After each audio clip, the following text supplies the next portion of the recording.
Hey guys, welcome to our channel. I am Azrak and today we're looking at the Ascending Knight Batman from Mezco. The packaging is a plain looking grey box with Batman Ascending Knight printed on the top left and 3 streaks of black lines running across the top. In the middle there's a massive Batman symbol in a shiny kind of print which is different from the rest of the box. The bottom left has a Mezco 112 Playpose display logo with the DC logo printed on the bottom right. I have to say this is a very clean looking box and I dig the aesthetics. The left and the right side of the box is also very clean with the same print on both sides. With the 112 logo on top, the shiny Batman in the middle, and the Mezco Toys logo on the bottom. Here now we're looking at the most interesting part of the box, which is the back. It has a look at everything we're getting inside the box with the details of all the pieces, the different accessories, and the different hands that Batman gets. And now we'll slip the cover off just to see what we get inside the box. And yep, so it looks like we can see this awesome window where we can see everything that Batman comes with and a really good look at the figure inside. Here he is, Batman out of the packaging, and wow, this is a great looking figure. I really like the grey suit and the body. The head sculpt also looks very impressive and a lot like the first appearance of Batman. Batman has these massive long ears and these look phenomenal. The white eyes look really comic-esque and the cowl looks very sleek. Batman has a bulking body and really good musculature that is visible through the suit.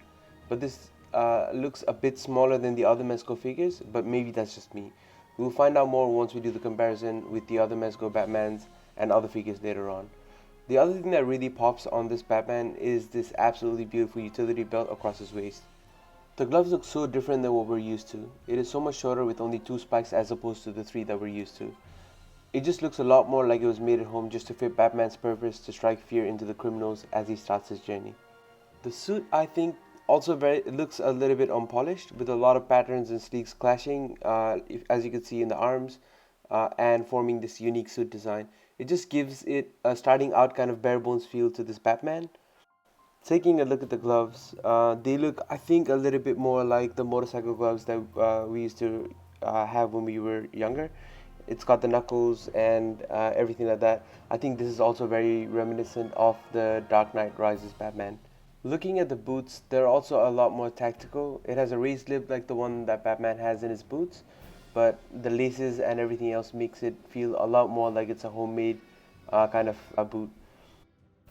In terms of accessories, this figure comes with quite a few. Batman has a great looking alternate head. It looks generic enough and I'm not sure if it looks like any other comic versions of Batman we've seen before. Batman has a total of 7 hands, 2 fist hands that come with the figure, 2 relaxed hands that may be able to hold the heavy assault bat brick. It's the big thing over here. 2 hands that are more open which may be able to hold the batarangs or maybe do some other types of poses, and 1 right hand that's a trigger finger which can hold on to the back grappling gun. The grappling gun also comes with 3 hooks, one that is closed, one that is open, and one that is open with a rope attached to it. I'm not going to undo the rope because it just takes too long to put back. I think you can't put it back together. Size comparison, we're going to look at a few of the other Mezco figures that we have. So this is what the Ascending Knight Batman looks like against the BVS Batman. I think BVS Batman does look a little bit bulkier, but Ascending Knight does look a little bit taller, but maybe that's just the bat ears. I think the Ben Affleck figure's head is a little bit taller still, if you do not count the ears.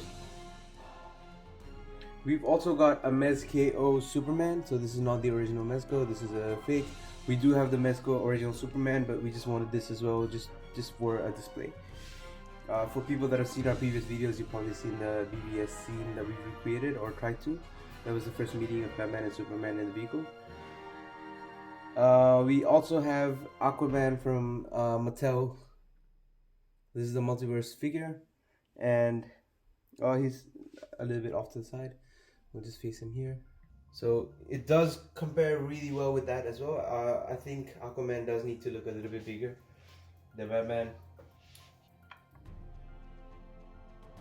Mezco, this is the Mafex Cyborg figure. Cyborg does look a little bit smaller, but Mafex tends to run a little bit smaller than Mezco. I think he looks alright. I guess we just wanted to finish the league, but since Mezco never made any of the Mezco didn't make Cyborg and Flash, we just had to use these replacements. We'll get rid of these for a second.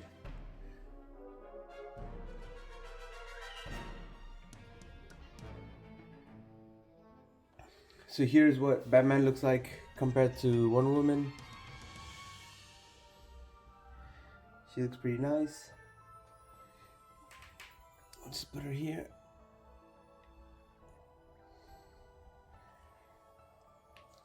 This is the Batman compared to a DC Collectibles figure. DC Collectibles runs, I think, 7 inches, so obviously this is a whole head taller than the Mezco Batman, but yeah, it's just different scales. Just wanted, if people want to know, I just added that in there. Here's what he looks like compared to Marvel Legends figure. This is Marvel Legends Black Panther. Marvel Legends is a little bit shorter, but I think Batman is just a little bit bulkier, so it does work out. It's quite okay in terms of scale. And this is what Batman looks like with another Marvel figure, but it's a I forgot which suit that is. Spider-Man Homecoming, Tony Stark suit. Which, yeah, it looks alright. Spider-Man's supposed to be a teenager, so it looks alright. In closing, this Batman figure is pretty amazing and portrays the beginning of Bruce Wayne's journey as the Batman. The figure really shows you the more raw, unrefined Batman with a whole lot of homemade aspects to his costume, which I think really stands out for this Batman. I would definitely recommend this figure to any Batman fans and fans that like the first appearance of Batman. Mezco has a whole series going on, so it's the Ascending Knight, the Sovereign Knight, and the Supreme Knight, so it's going to be, I think, a great trio. Supreme Knight was displayed not too long ago, and Sovereign Knight's already in market, so if you want this, do get it. Okay, so in terms of where this Batman's going to live in our shelf, this is where we think we're going to keep him now. Well, okay, so yeah, basically we've got this awesome recreation of, well, I think it's awesome. This awesome recreation of the BVS scene where Batman first meets Superman. I know it's not super accurate because Batman and Superman should be on the same level, but I think it's really good attraction centerpiece, I guess. We've also got the Mafex 3.0 Batman to the left there. That's the Dark Knight Rises Batman. We've also got the Mafex Batpod right next to him and the Ascending Knight Batman in front of him. We've got the broken Kryptonite Spear. We unfortunately broke it when we took it out of the packaging. And we've got the Gotham sewer caps that came with the original Superman, as well as the Mez-KO Superman. And we've got the animated series Batman Signal, which comes with the Batmobile and Batman and Robin.